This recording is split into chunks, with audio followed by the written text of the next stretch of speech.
오늘 우리가 읽은 성경 말씀은 솔로몬이 성전을 완공한 다음에 하나님 앞에 기도한 성전을 위해서 드리는 기도의 내용 가운데 일부입니다. 기도의 내용을 요약한다면 어떤 내용이 되겠습니까? 하나님, 우리가 이 성전을 향하여서 기도할 때 하나님께서 들으시옵소서.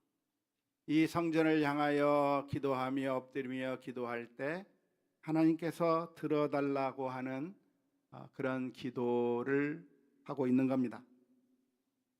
먼저 솔로몬은 이 성전이 부족하다고 하는 사실을 고백했습니다. 이 성전이 어디입니까? 이 성전이 무엇입니까?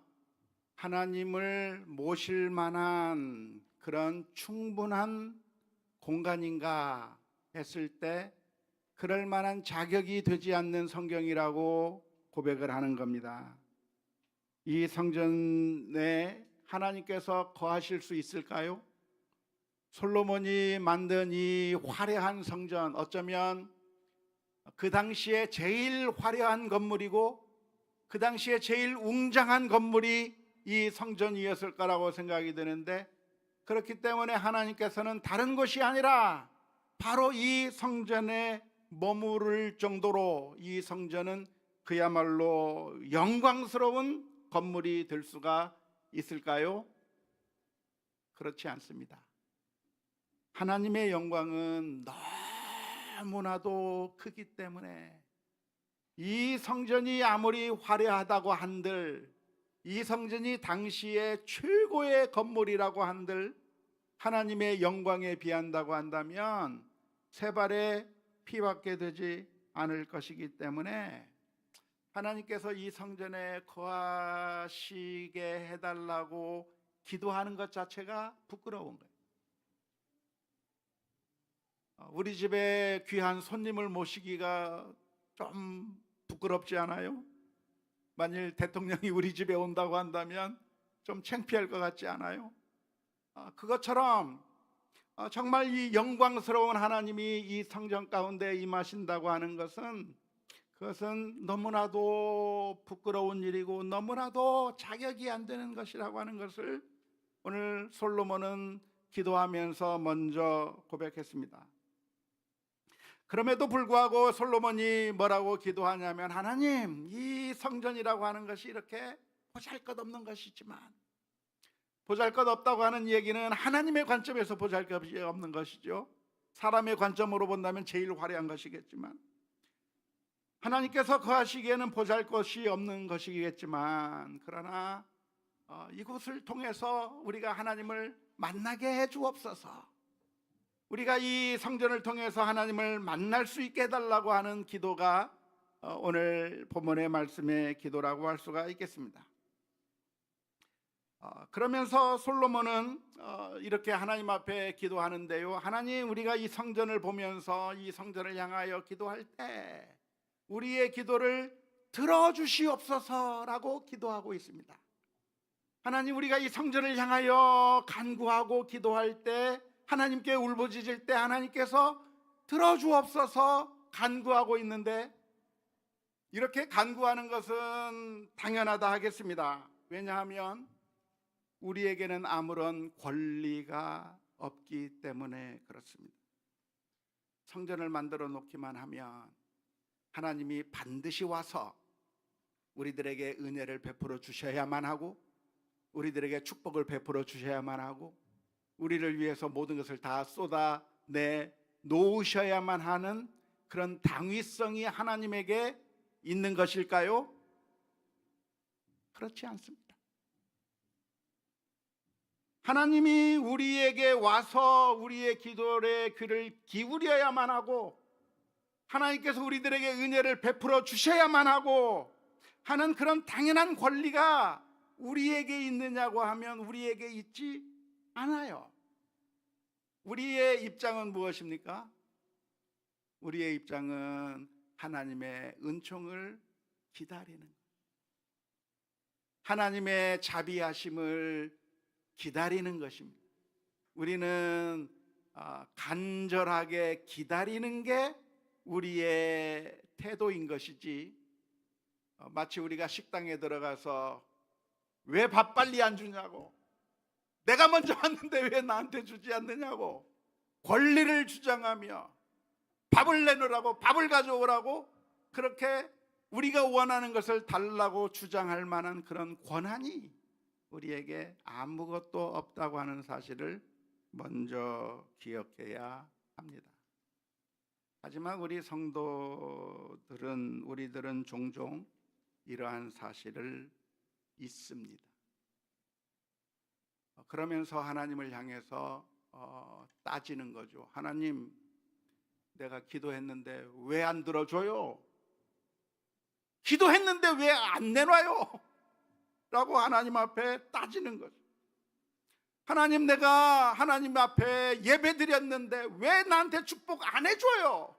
하나님 말씀대로 살았는데 왜 나한테 축복해 주지 않는가요? 하면서 하나님 앞에 따지고 하나님을 향해서 요구하는 것이죠. 그러면서 하나님께서 우리들에게 은혜를 베풀어 주시지 아니하면 이 내 마음이 상해서, 나 이렇게 나에게 은혜를 베풀어 주지 않는 하나님은 내가 못 믿겠다 하면서 그냥 떠나버리는 경우들이 많이 있습니다. 하지만 엄격하게 말하면 하나님께서 우리의 기도를 들어줘야 될 이유가 아무것도 없어요. 솔로몬이 성전을 지어놓으면 반드시 하나님께서 그 성전에 와서 그 성전에서 하나님께서 역사해 주셔야 될 이유가 아무것도 없는 거예요. 하나님이 거기 와야만 하는 이유가 없는 겁니다. 그러한 사실을 분명하게 들려주시는 이야기가 신약 성경 가운데 수로보니게 여인의 이야기입니다. 가나안 여인의 이야기인 것이죠. 어느 날 예수님께서 길을 지나간다고 하는 이야기를 들은 이 여인이 자신의 딸을 위해서 예수님 앞에 나아가서 간청하는 거예요. 선생님, 선생님, 다윗의 아들이시여, 내 딸을 좀 불쌍히 여겨주셔서 내 딸을 고쳐달라고 간청하는 거예요. 그런데 사랑이 많으신 그 주님께서 놀랍게도 아주 차가운 말씀을 해 주셨습니다. 아주 정 떨어지는 말씀을 해 주신 것이죠. 무슨 말씀을 해 주셨어요? 자녀의 떡을 취하여 개들에게 던지는 것이 옳지 않다라고 말씀해 주셨어요. 그 이야기를 들은 이 여인이 얼마나 수치스러웠겠습니까? 얼마나 모욕을 느꼈겠습니까? 그런데 놀랍게도 이 여인은 그 예수님 앞에서 뭐 이런 사람이 다 있어 하면서 그 자리를 박차고 나간 것이 아니라 더 엎드렸어요. 주님, 맞습니다. 제가 자녀의 떡을 뺏을 자격이 없습니다. 제가 상에서 나오는 그 화려한 음식을 달라고 할 만한 자격이 없습니다. 하지만 개들도, 헬러로 크나리온, 정확하게 번역하면 개새끼들도, 아무런 가치가 없는 그런 짐승도 주인의 상에서 떨어지는 거라도 먹을 수 있지 않습니까? 그런 은혜를 내게 베풀어 주실 수 없습니까?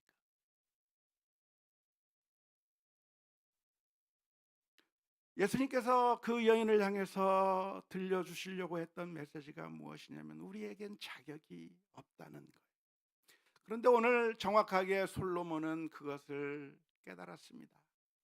성전을 화려하게 짓고 모든 열정을 다해서 아름다운 성전을 만들었지만 이 성전에는 하나님께서 오셔야 될 아무런 의무도 없고 하나님께서 이 성전에 와서 귀를 기울여야 될 아무런 이유가 없는 거예요.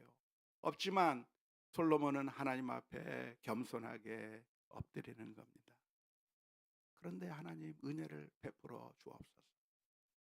이 성전에 오셔서 우리의 기도를 들으시고 우리가 이 성전을 향하여 기도할 때 그 기도에 귀를 기울여 주옵소서라고 간청하고 있는 것이, 요구하고 있는 것이 아니라 간청하고 있는 것입니다. 이 성전을 위해서 기도하고 있지만 이 성전이 어떤 대단한 역할을 할 수 있다고 생각해서 이렇게 기도하는 것은 아닙니다. 우리나라 사람들은 미신적인 사고에 많이 익숙해져 있는 우리들은 종종 이 세상의 어떤 물건이, 이 세상의 어떤 장소가, 어떤 사람이 대단한 능력이나 파워를 가지고 있다고 생각하고 그리고 거기에 열광하는 경우가 많이 있습니다. 어떤 것에 신비한 능력이 있다고 생각이 되면 그 앞에 머리 숙이고 경배하는 거죠. 제주도에 갔더니 돌하부로방에 그 코가 반질반질해요. 아들을 낳고 싶어서 그랬나요? 저 대구의 팔공산에 가면 시험을 앞두고 수많은 학부모들이 그 앞에서 절을 하고 있어요.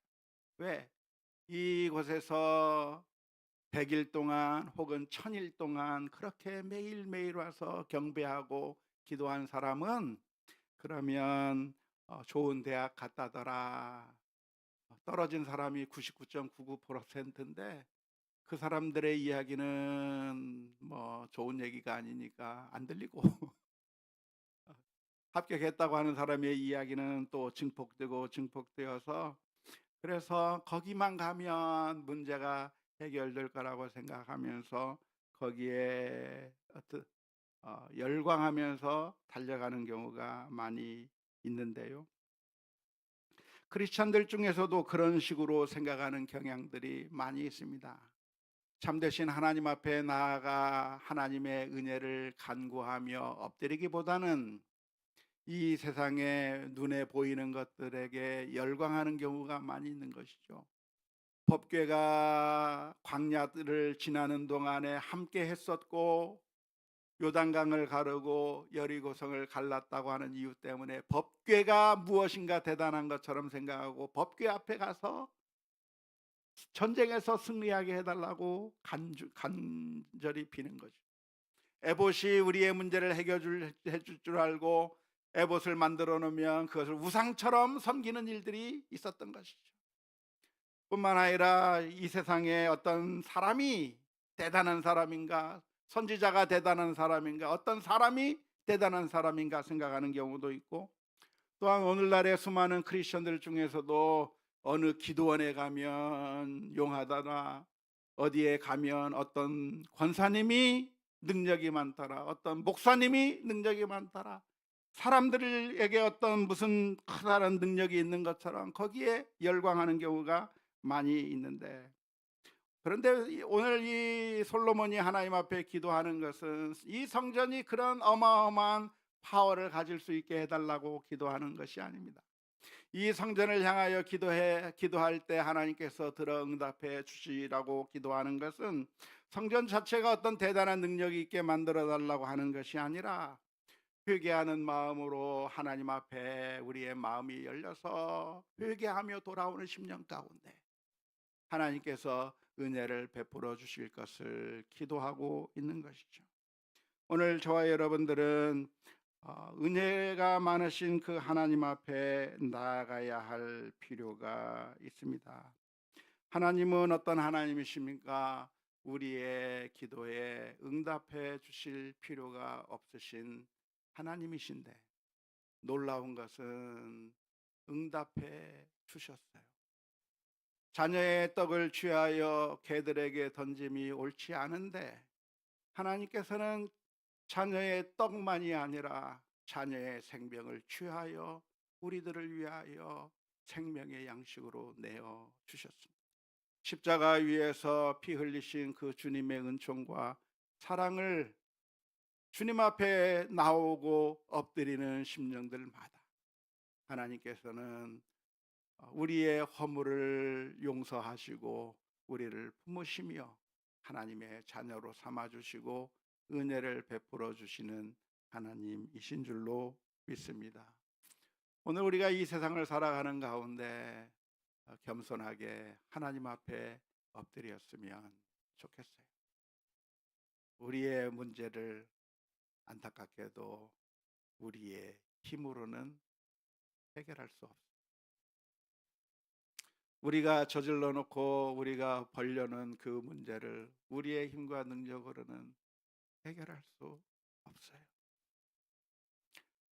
그럴 때 그냥 원망하고 싸우고 다툴 게 아니고 비난하고 욕하고 좌절하고 낭망할 게 아니고 그 아들을 십자가에 내어주시기까지 사랑해 주신 그 하나님, 우리를 너무나도 사랑하사 우리를 위하여 한없는 사랑으로 품어주시는 그 하나님 앞에 나아가 기도하는 가운데 하나님께서 우리의 눈물을 닦아주시고 우리의 어려움의 문제들을 하나씩 하나씩 해결해 주시고 또한 하나님께서 다시 일어설 수 있는 힘과 용기를 주신 그 하나님 앞에 나아가 하나님의 놀라운 은혜를 누리는 그러한 우리 모두가 다 될 수 있기를 주님의 이름으로 축원합니다.